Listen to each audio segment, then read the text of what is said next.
So I bought the spleenwort off the internet. This is one plant in one 11cm pot. The idea being that I'm going to put them in this old wall. One time I saw a lizard here. We certainly get slow worms and obviously lots of amphibians. I just got down really low just to have a good shufty, because in the past the bumblebees will hibernate in these gaps, and I want to make sure I'm not blocking anybody in. It's a sunny day, so I think they'll be out. But I got some good gaps there, and I've got 3. So here we go. Okay, so 1,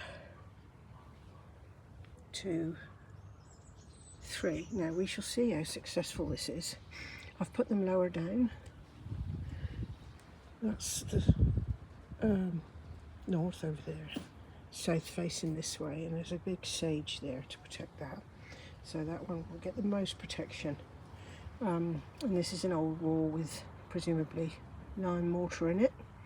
I bought them because they're good habitat, and they remind me of my mum's home in Cornwall, where she had these naturalised in the slate wall. Beautiful. So there you are, the spleenwort. Let's see what happens.